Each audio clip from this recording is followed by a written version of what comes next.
kolesom ob Savi in Krki. 3-dnevni festival Ni zime privabil množico. Potapljači okrasili božično drevo.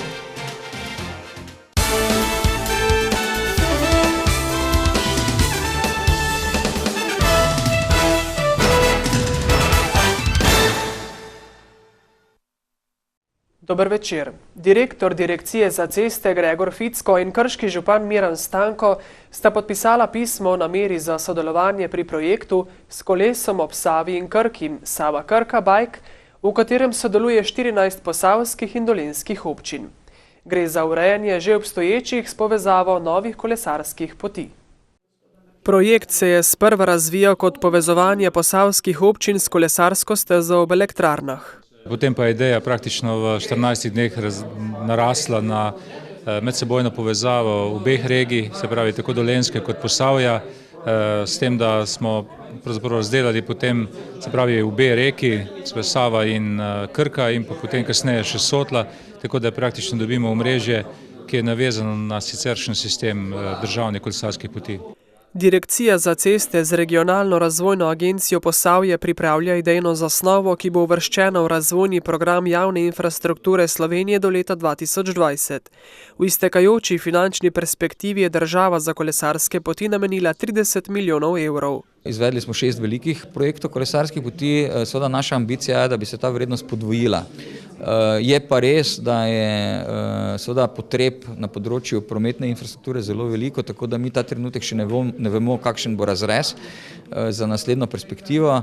V projektu S kolesom ob Savi in Krki je načrtovanih 150 km kolesarskih poti.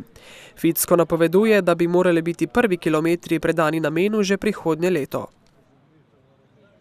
Potem, ko je občina Škocjan zaradi vrtčevskih potreb že marca odkupila tako imenovano Pevčevo hišo v neposredni bližini podružnične šole na Bučki, zdaj, po opravljenem javnem razpisu in izbiri izvajalca, v bodočih prostorih bučenskih malčkov pospešeno izvajajo gradbena dela. Dela v novih prostorih vrtca so razdeljena v 2 dela. Letos je izvajalec že poskrbel za vsa rušitvena in zidarska dela.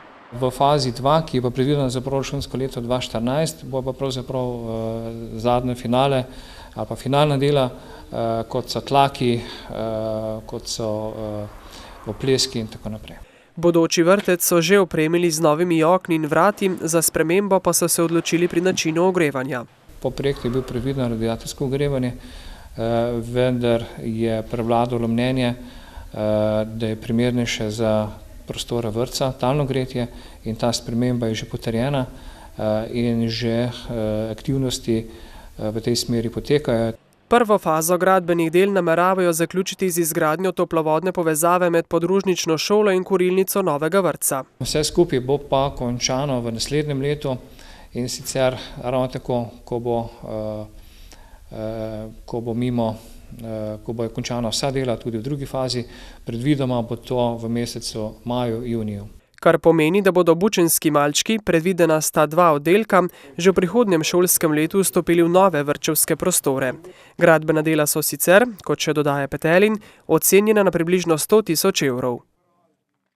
V Dolenjskih Toplicah je bilo minule dni precej pestro. Že 3. leto zapored je tam namreč potekal 3-dnevni festival Ni zime. Letos so na oder stopili Modrijani, Jan Plestenjak, Mambo Kingsi in Kog Band. Koncerti so potekali v pokritem in ogrevanem šotoru. Namen festivala Ni zime pa je predvsem popestriti decembrsko dogajanje v občini. Rekli smo, da v Dolenjskih Toplicah želimo, da so razpoznavne, da se nekaj dogaja. Zimski čas je zelo primeren, sploh ta prednovoletni, da se ljudje končno spet malo razveselijo, pa si prvoščijo sprostitve, tako da to je bil en od glavnih razlogov. Sobotni večer so v Dolenjskih Toplicah ogreli člani lokalne zasedbe Kog Band in lomilec ženskih src Jan Plestenjak. Danes smo tukaj tudi z novim članom, z Iztokom Turkom na Ritem mašinah.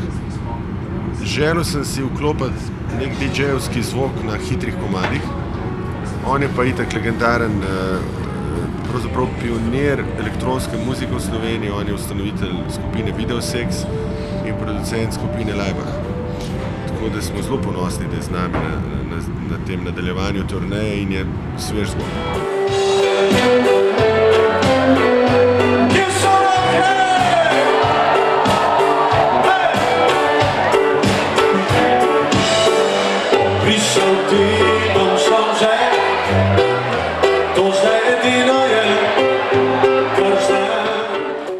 Sodeč po odzivih obiskovalcev je festival Ni zime tudi tokrat dosegel svoj namen. Super, vrhunsko, nepozabno. Če bo skozi tako vsako leto, ker še 3 leta se poredoma, Zelo super, včeraj je bilo sicer več ljudi, ampak je to danes super. Super, res. Je za mlade, za stare, super je. S potekom festivala pa so bili zadovoljni tudi organizatorji. Prvi novomeški božični sejem je bil zadetek v polno, menijo obiskovalci. 5-dnevno pestro dogajanje je enega svojih vrhuncev doživelo tudi zimsko deželo Juju, namenjeno najmlajšim. Otroci so v pričakovanju obiska dedka Mraza spet zaplesali na glavnem trgu. Glavni namen je zabava za otroke, tole je novoletna zimska dežela Juju, to se prireja 2-krat na leto, enkrat je polet pred počitnicami, zdaj pa zimska z dedkom Mrazom in Majo Kokol. Dežela Juju je tokrat prvič zaživela v sklopu božičnega sejma, za katerega upajo, da bo postal tradicionalen. Večina otrok pozna, ker se vsako leto smrad 2-krat to dogaja in pridejo in spoznajo tudi maskoti Juju, poznajo Majo, poznajo himno, tako da se mislim, da že kar parela med otroki. Le nekaj metrov stran je bila postavljena dobrodelno božično novoletna stojnica Lions kluba Novo mesto. Današnja akcija tukaj pred Rotovžem je namenjena temu, da pomagamo socialno šibkim otrokom v šolah, bodisi da gre za prehrano, bodisi da gre za učne pripomočke ali pa mora biti šolo v naravi.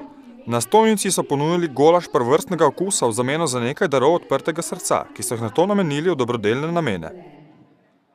Dedek Mraz, zadnji od 3 dobrih mož, ki v decembru obdarujejo otroke, počasi končuje s svojim delom. Kot pravi, je v minulih dneh razdelil na 1000 daril, saj so v mnogih krajih pripravili obdaritve predšolskih otrok. Tudi v Črnomlju, odkoder je naš naslednji prispevek. Tribune tamkajšnje športne dvorane osnovne šole Mirana Jarca so bile polne otrok, ko so v družbi staršev nestrpno čakali, Dedeka Mraza. Da pa bi čas do njegovega prihoda hitreje minil, so poskrbele članice Črnomaljskega društva prijateljev mladine. Na parketu se je zavrtel mladi plesni par, zaplesale so mamice, članice hip-hop plesne skupine, otroci pa so z zanimanjem spremljali tudi predstavo o mačku Muriju. In nato je končno prišel dedek Mraz ter nagovoril otroke, ki so mu zatrdili, da so bili celo leto pridni. Zato jih je povabil, da pridejo po darila. No, dedek Mraz je letos prinesel poslikane dekice iz flisa, tako da se otroci lahko gor igrajo na njih. Zraven so 2 avtomobilčka s znakom dobra igrača, koledoskop, barvice in zavarovalnica Triglav nam je podarila še odsevnike za sprehode. Takšnih daril se je razveselilo 380 otrok starih od 2 do 5 let, ki so v 2 skupinah prišli k dedku Mrazu. Ta jim je zaželel, da bi bili pridni, tako kot so bili letos, srečni, zdravi in pa veseli. Dedek Mraz pa je otrokom obljubil tudi sneg. Sneg prihaja, takoj po novem letu bomo dobili tudi snega, da se bomo lahko igrali, sankali, kepali. Ker dedek Mraz nikoli ne laže, se bo to zagotovo zgodilo. Če ne takoj po novem letu, pa malo pozneje. V Kostanjevico na Krki potapljači iz vse Slovenije prihajajo na božični potop. Letos se je v 6 stopinj Celzija mrzlo reko spustilo 11 potapljačev in okrasilo božično drevo. Božični potop se odvija ne glede na vreme, saj je v ospredju druženje članov različnih klubov, gostitelj pa je potapljaški klub Krško. Letos je že 14. Sicer prej smo imeli lokacijo na Otocu, zdaj pa že 6 let zaporedoma smo bili dobrodošli vedno in tukaj pač smo se kar udomačili. Tako da tle se počutimo kar domači in ta božič in novo leto preživimo tle. Krka je z vidika potapljanja najbolj varna reka in sezona tega športa v njej traja skoraj vse leto. V bistvu mi imamo zdaj, se poslavljamo od potapljaškega leta, 11. decembra otvarjamo sezono v Novem mestu z novomeškimi potapljači, tako da za nas predaha ni. Mi iščemo vedno tisto najlepše, kar nam naša reka Krka lahko da. Zato potapljači zanjo skrbijo. Z rednimi očiščevalnimi akcijami jo osvobajajo na vlakem, ki jo neodgovorni ljudje zmečejo vanjo. Sicer se je odnos do okolja malo izboljšal. Količina odpada v reki se manjša, kljub temu pa so še vedno potrebne očiščevalne akcije, je povedal Petrišič. Jutri bo silvestrski večer. Mnogi ob tej priložnosti pripravijo slovesnejšo večerjo kot sicer. Tisti, ki morda še iščete navdih, kaj bi postavili na praznično mizo, se morda nasvet skriva v naslednjem prispevku. Pridih posebnega, prazničnega večera daje že slovesen pogrinjek. Štefka Dežmar za predjed predlaga različne jedi, kot so bakalari iz Polenovke. Če se pa obrnemo nazaj v starih časih, ko smo pripravljali domačo tlačenko z čebulo in pa s paradižnikom, pa lahko tudi to pripravimo. Lahko pa tudi pripravimo kako hobotnico danes, ki jo imamo vsi na razpolago. Lahko pa pripravite tudi domačo šunko v testu s hrenom. Pred glavno jedjo pa lahko postrežete še čebulno ali česnovo juho. Pripravi se na maslu, domače maslo, potem se da čebulca, potem se zalije smetano in pa se kuha cirka 2 uri. In potem pa jo zalijemo še enkrat smetano in pa je taka zelo okusna juhca. Kljub slastnim predjedem in juhi je v želodcu priporočljivo pustiti še nekaj prostora, saj je na vrsti glavna jed. Potem pa za glavno jed bi pa izbrala, ne vem, kakega domačega purana, če imajo seveda v pečici, domačo svinjino, odojčka ali ne vem, jagenjčka mogoče tudi, ali pa, če si zaželijo ribe, pa to kakšen kovač. Ker je v slovenskem prostoru december tradicionalno čas kolin, je torej svinjina zelo primerna za silvestrski večer, poudarja etnolog Janez Bogataj. Vse, kar je od prašiča, je primerno za novo leto, ker prašič z rivcem rije naprej, ne, kura pa praska nazaj. Ne. In na koncu že pregovorno pride na vrsto najboljše. Ena najznačilnejših slovenskih prazničnih sladic je potica, med katerimi izstopajo pehtranova, orehova ali makova, ki jo lahko po želji prelijemo s smetano. Kalorična bomba je torej v najdaljši noči v letu zagotovljena. Ampak vsaj v prazničnem času to skrb postavimo na stran. V Ivančni Gorici občinsko proslavo ob dnevu samostojnosti in enotnosti tradicionalno združijo s podelitvijo priznanj športnikom občine Ivančna Gorica za leto, ki se izteka. Športnik leta je postal rokometaš Sviša Gregor Pekol, športnica leta pa je tekvondistka Renata Mavrič. Ekipa leta v moštvenih športih so mlajši dečki rokometnega kluba Sviš, ekipa leta v individualnih športih pa je Avtomoto društvo Šentvid pri Stični. Posebno nagrado za svoj jubilej, 40 let delovanja kluba, prejel tudi nogometni klub Ivančna Gorica. V vsakem primeru je zelo lepo dobiti nagrado, seveda sem jo zelo vesel.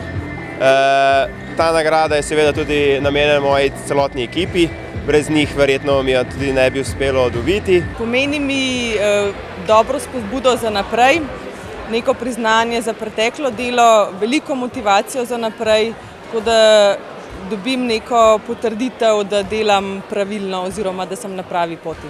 Radi bi ustvarjali domače igralce, se pravi, da bi bile vse ekipe jedro iz domačih igralcev. Seveda cilj vsakega nogometnega kluba je ustvariti igralca, ki bo nekoč prodrl na sam evropski trg. Zaradi zglednega sodelovanja med občino in Zvezo športnih organizacij Ivančna Gorica so takšni uspehi tudi možni. Mislim, da dosti dobro sodelujemo z občino in pa z županom in pa z občinskim svetom. Župan ima veliko posluha tudi za šport med drugim. Tudi sam je športnik bil v mladosti. Za športne dosežke sta priznanji prejela Tomaž Zakrajšek iz tekvando kluba Kank in Borut Koščak iz Avtomoto društva Šentvid pri Stični. Priznanje za športni klub pa je prejel tudi košarkarski klub Ivančna Gorica. V zadnji tekmi pred novim letom so se košarkarji Krke podali na dolgo potovanje do Podgorice, kjer so v napeti tekmi na koncu izgubili z 68-70. Po izenačenem prvem polčasu so domačini v tretji četrtini ušli že na 13 točk prednosti, vendar so jih Krkaši vztrajno lovili in imeli v zadnji sekundi celo priložnost za zmago, a Sani Bečirović ni zadel težkega meta za 3 točke. V naslednjem krogu Krkaši gostijo zagrebško Cedevito. Le še en cel dan starega leta je pred nami, zato ga izkoristite za tisto in s tistimi, ki jih imate najraje. Lep večer.